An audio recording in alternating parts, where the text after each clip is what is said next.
Hello and welcome to Living Green with IGBC, the platform where we dwell into fascinating world of sustainable living and green innovations. I'm Girish, a green building enthusiast that dwells on creating sustainable built environments that are both healthy and efficient to operate. Today we are honored to have with us a very special guest, Mr. Mahesh Anand, the President of Nippon Paint India Decorative Division, a leader in sustainability space and a pioneer in creating paints that add a lot of sustainability value. Welcome to the show, sir. Thank you. Thank you so much for having me for this podcast. Our pleasure, sir. So let us set some context for today's topic. So we are going to be discussing about IAQ, known as indoor air quality, which is making a lot of waves in terms of what is happening at Mumbai, Delhi, the pollution, etc. So the conversation is going to revolve around aspects such as what are the sources of these pollutants, how we can manage this better, what happens in a home context, what happens in an official context, that is specifically in the commercial buildings. So no matter whether you are a homeowner, you are a building occupant, or somebody from the building industry, or an architect, doesn't really matter. Today, this topic is something that covers everybody. You could even be a enthusiast that wants to provide a better living condition for your family. Very true. Yeah. So yeah. This is a topic that probably encompasses everybody, and this awareness needs to be there. Of course, yes. In fact, there is, of course, everybody would have seen it. Like, it has been talked about long time. Like, indoor pollutants are more than the exterior pollution. What we have, 5 to 6 times indoor is more polluted than the exteriors. The reason is because whatever is the exterior pollution, what we see outside, for example, of the vehicle traffic or the construction dust which is there, everything comes into indoor, and so it adds on to that. That's how you say that indoor is more polluted than the outdoor, right? And indoor already you have so much of pollutants by way of the cooking gas, the fumes from frying, and of course there are some people who smoke inside the homes. Pets also bring in a lot of pollutants into it, and there are so many materials, building materials, furnitures, which will keep on emitting pollutants. And carpets emits pollutants. Of course, paints also will emit pollutants, right? And so this adds up to that to make it more concentrated. So indoor is more polluted than the outdoor. That's a very interesting perspective, because we are talking about a set of trapped pollutants here. At least in the outdoor, if there is a rain, if there is a wind movement, exactly. It gets suppressed, it gets controlled. But once it comes inside, it stays there forever. Completely trapped. Until we take the effort to evacuate them and to make that space better. Exactly. That's true. Yeah. So I think we'll dwell a little more into each of these finer aspects as to what these sources of these pollutants are, how we could control them, how we could monitor them. Of course, it will be a sort of a learning for everybody, eye opener for everybody to understand what all contributes to these pollutants and how do we overcome them, how do we overcome these challenges. Yep. So especially after COVID, we are seeing that we are spending a lot of time indoors, and we have already been branded as the indoor generation, where we spend 90 to 95% of our times in some built environment or the other. How is this impacting health, IAQ? I think COVID has brought in a new normal amongst everybody, especially the parents, and they're more worried about too many things, right? And not allowing children to play outside is something basically it should not happen, in the sense, in our days, we used to play outside always. We never come home, only for food we used to come home. But that just led to something which is making the people to sit inside.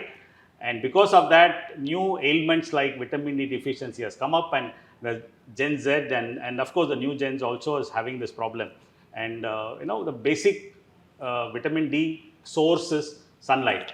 And sunlight gives us that source, and today's generation is deprived of it, and we are depending on some medications and things like that. And this also plays a vital role in the indoor air quality defects what we face within our children or within our body. So apart from extended exposure to a lot of oxygen that's available outside, we are also depriving ourselves of sunlight. And hence the vitamin D deficiency. Absolutely. Yes. So it all adds up at the end of the day. It's interesting. That's right. Wonderful. That's right. Yeah. So moving a little further from setting the context, if something is adding or making the air quality poor, what are these sources? Where do they come from? How are they affecting us? And what should we be taking care of?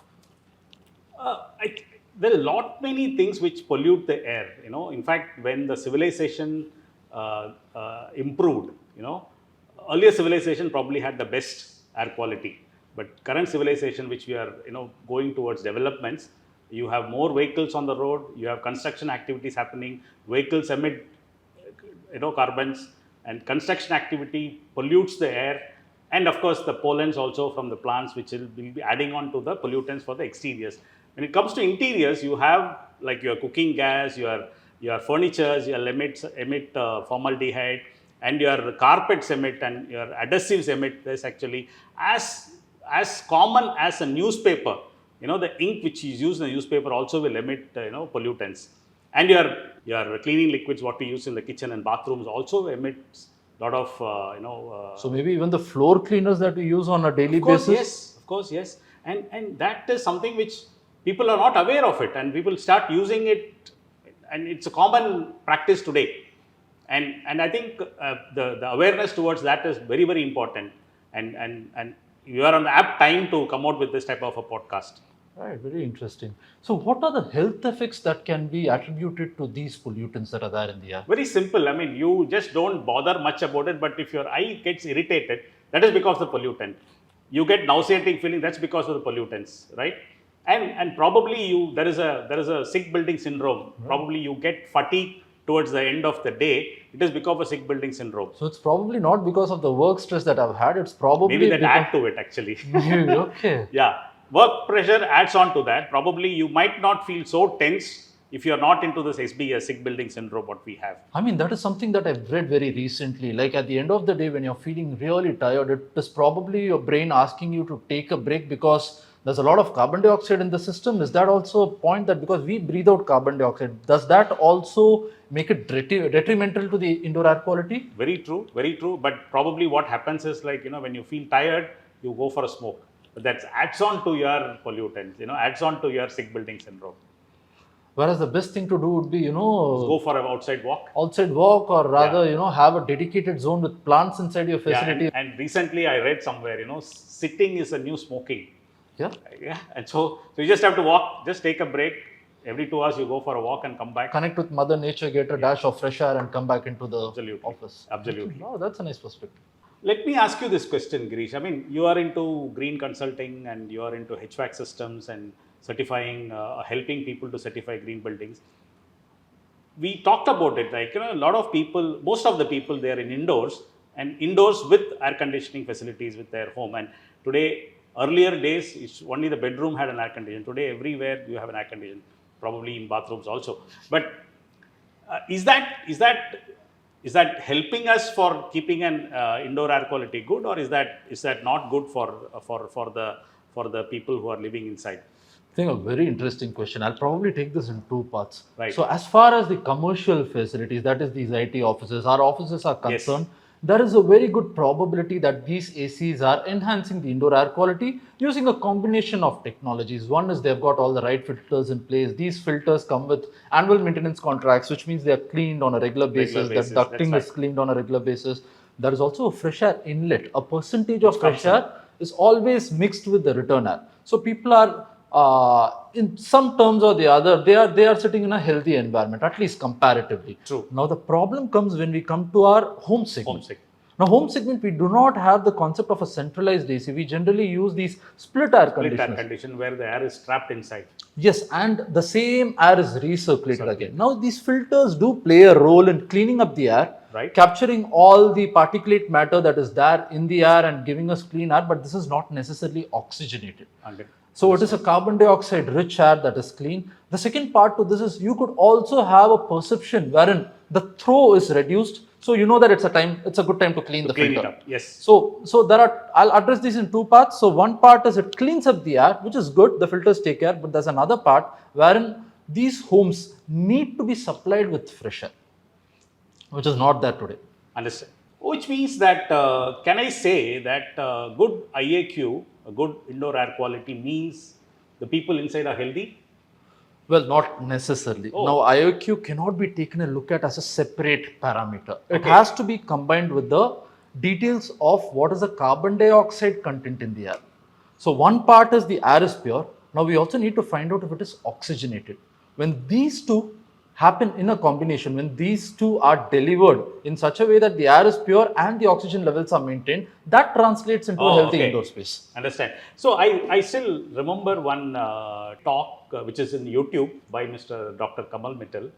He's the founding member and managing director of Baharpur Industries, Delhi. And today they say his office is the most purest or most oxygenated office because he has about 50,000 plants inside. And in that talk, he talks about how an indoor plant can bring in more oxygen into your home, right? I mean, he talks about few plants like areca palm and the mother-in-law's tongue and money plant. Money plant, for example. Yeah. And these plants, I believe, some of the plants, he said that used to breathe. Plant breathing is plant take inside of carbon dioxide, emit oxygen. We do the other way. We breathe out carbon dioxide. We breathe out carbon dioxide. We need more oxygen. Seems like a symbiotic relationship over here. And so he says that these plants, keep it in your bedroom and you will have a good sleep. And he talks about this also in the sense like if you breathe more oxygen inside what you breathe, it will improve the cognitive ability of people. And it has been proven. There is a research paper in Harvard which was released which says that if your air you breathe has more oxygen, especially for kids and elderly people and sick people, the cognitive ability improves. Very interesting. And these plants, if I'm not wrong, also have the ability to absorb and digest certain VOCs, volatile organic compounds as well, which is essentially the next topic that we are going to talk about. So, volatile organic compounds, what are these, sir? Yeah, VOCs today, of course, people may not know the exact VOC what it is, but I can connect it with the common things which is there in your normal household. Like, for example, you keep a mosquito repellent, right? And a liquid on heating evaporates, and that's a volatile organic compound. And if you apply adhesive, adhesive cures by evaporation of solvents, that's a volatile organic compound. You go to a freshly made plywood, you smell that, that is a formaldehyde actually, and very, very harmful. And even in paints emit gases, even formaldehyde, and which is a volatile organic compound. Very interesting. I mean, that brings me to my next question. There is this concept of flush out, which is given so much importance from a green building perspective. Exactly. So before a building is occupied, we are asked to operate either the mechanical devices for a period of 5 days, so they release all the VOCs and flush it out essentially, or keep the doors and windows open for 10 days. Yes. So why is that? So basically, these substances has to cure. Like you apply paint has to cure. How does the paint cure? Is by evaporation of solvents. So it releases these formaldehyde. It releases the solvents. VOCs. And so that is why immediately after painting, you keep the doors and windows open. Right. And that's called the flush out syndrome or flush out methodology, which has been adopted not only for paints, for furniture, for your carpets. Everything you need this flush out actually. Right. Only then the occupants can go inside. So in some way it is exposing it to a little bit of a higher temperature so it can release all these and make it safer for the occupants too. True. Yes, very true. Very interesting. Yeah. So that brings me to my next question. The moment I enter a freshly painted home, I do feel that smell is a little nauseating. I do have irritation that my eyes start watering. So what is Nippon doing as, specifically to the green building segment? What is your contribution in mitigating the impacts of these harmful VOCs?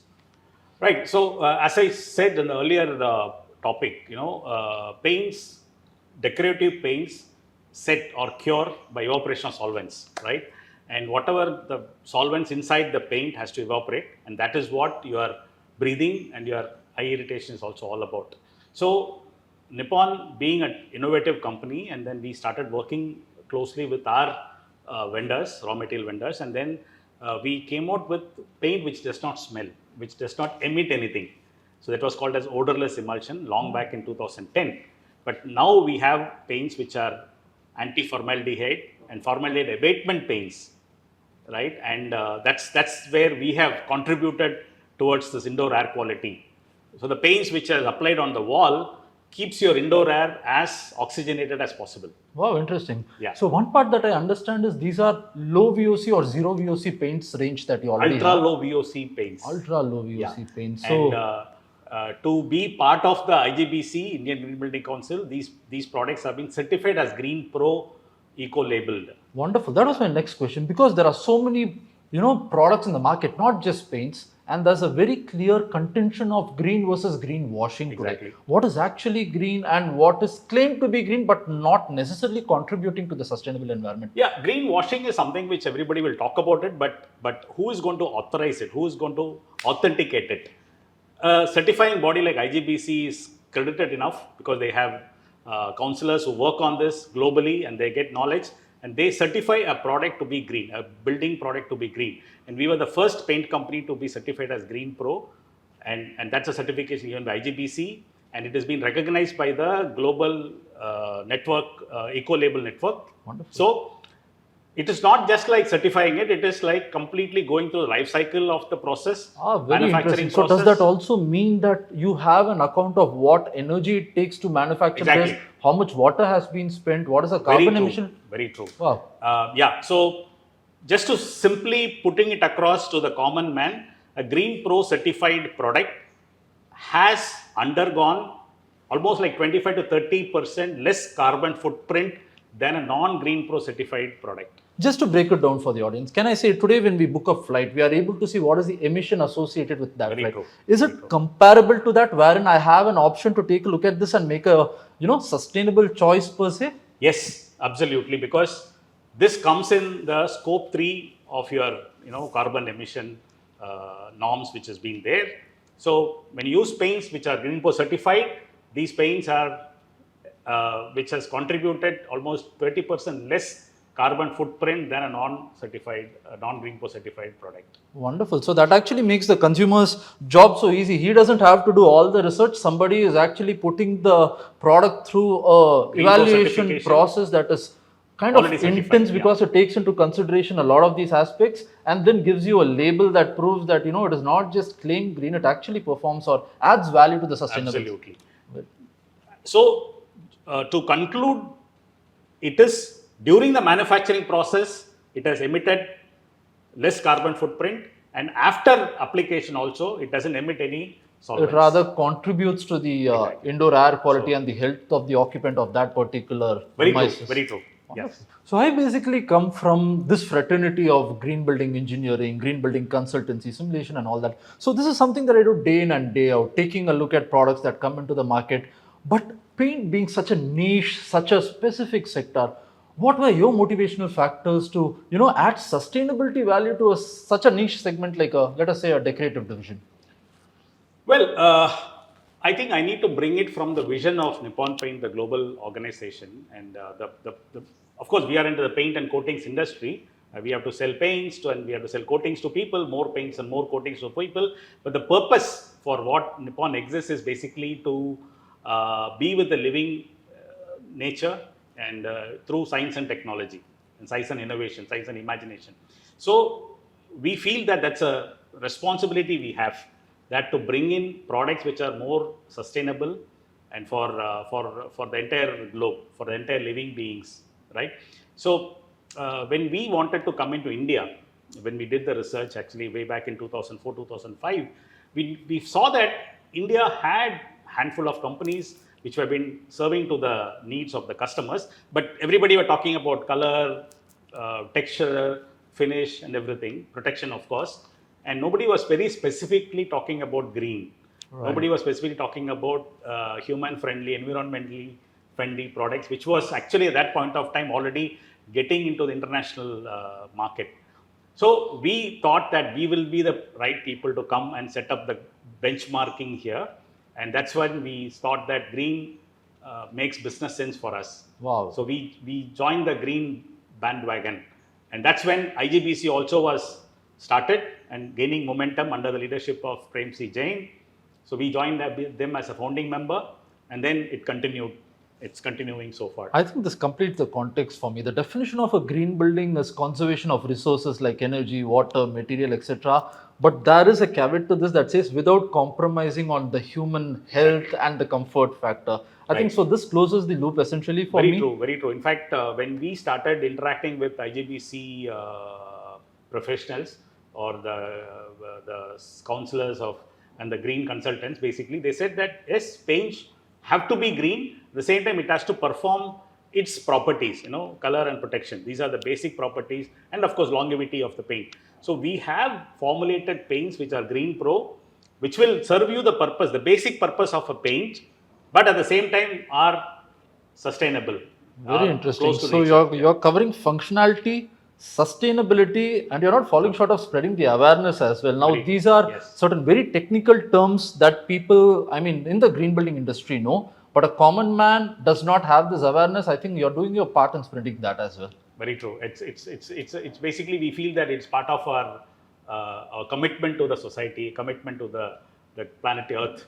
That's what we feel it as. Nothing can substitute what a tree does, a course, large of tree course, of does. course, yes. The amount of carbon that it sequesters, the filtration abilities of the trees, the absorption capability of the trees. So that is, we could have so many active technologies, but something that is a living Nature. tree, yeah, It's given by nature, nature, as a purifying medium cannot be substituted by no matter how much technology comes through. This actually comes to me or brings back to my one of the media which I saw a video by an environmentalist. It says that in a lifespan, in a man's lifespan, a human's lifespan, if he plants 14 trees, he will become carbon neutral because Wow. the amount of carbon dioxide we emit, the amount of oxidation which happens after the food and other things. So if we can plant 14 trees in a lifespan, I think we are carbon neutral, and everybody does it.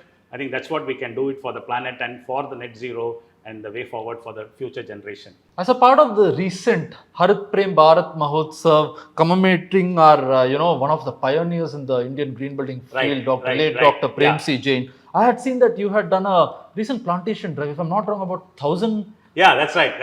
Actually, this was the 6th Harit Prem Bharat Mahotsav 2024, which we celebrate for a week in commemoration of Prem C. Jain, Dr. Prem C. Jain, who has been the pioneer in the IGBC The green building movement in India itself, and we are all been inspired by him. So, Nippon Paint India Decorative Paints are about 1,000 employees of on-roll employees. So we said, like, on that 29th of January, we said we'll plant 1,000 trees in our factory so that at least we go by what we heard by the environmentalists, that in a lifespan, if a human being plants 14 trees, he becomes carbon neutral. Yeah. So what made me to think about all these things is when I get more informative or when I get more knowledge about this, the effect of climate change into the planet. We are in a country in India where India is poised for a growth, and wherein growth means more buildings, more infrastructure, which automatically puts a pressure on everybody to adhere to the green building norms. In fact, a very interesting stat that I saw was India is going to become, double its existing building stock lot in the next 10 years. Yeah. And 80% of the buildings that exist today will continue to exist in 2050. So that's a huge chunk. That's huge chunk. And then it's not related to any organizations or any company we are working or any movement like green building. It's a personal choice today. We don't have another alternate planet to live in. So it's now. It's not like when I will become like that, when I will become more socially or environmentally conscious. Yeah. So it has to happen now. So from what I understand, green building is going to be an integral part of India's growth journey, yes. wherein we are going to be focusing on resource conservation, material conservation, energy, water conservation, and all this without compromising on people's, thermal comfort, health, well-being, etc. So thanks a lot, sir, for being a part of this, for kickstarting this journey. It's a pleasure for me. And just to keep you posted, we have lined up a series of other topics, including urban heat island effect, net zero energy, water waste buildings, carbon neutrality, so on and so forth. So thank you so much for being here and sharing all your insights. It's a pleasure is mine, and thank you so much again for having me on this podcast.